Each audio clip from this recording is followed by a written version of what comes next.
Senate Majority Leader Mitch McConnell RKY published a curious tweet on Monday, expressing support for a popular program in peril.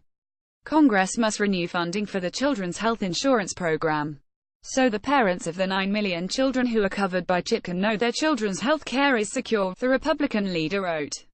It was odd because McConnell is in a position to renew CHIP funding, but at least so far, he hasn't done much of anything to act on his concerns.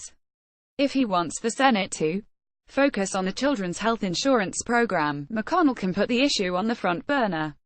He does, after all, lead the chamber. It'd be like me publishing a tweet calling for more congressional coverage on MaddowBlog, which would be weird since I'm not a passive bystander here. But McConnell decided that tax breaks for the wealthy and big corporations would be Congress' real priority.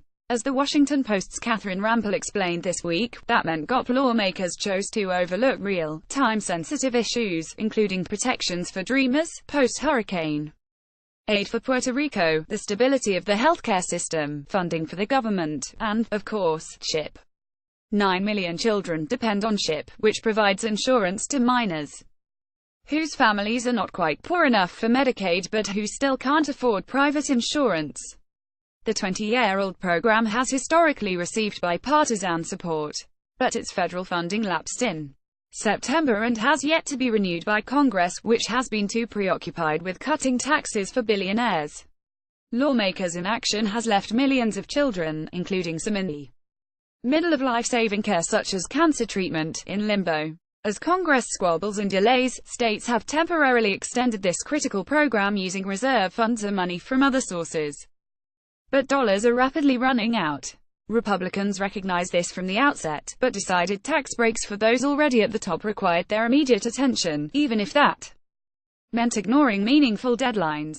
This was manufactured urgency. Joseph Thorndike, a tax historian and director of the Tax History Project, said yesterday, "There was nothing urgent about this at all. Not even the reconciliation instructions required this kind of urgency. The urgency here was completely willful. What's unclear is just how many kids may lose out as a consequence." Officials in Alabama announced on Monday, for example, that without congressional action, it will stop allowing children to enter the state's CHIP system on January 1, which is just 11 days away. Officials in Connecticut, meanwhile, said its CHIP system is poised to shut down by January 31. Colorado and Virginia also recently notified families that their state programs are in jeopardy because of Congress neglect.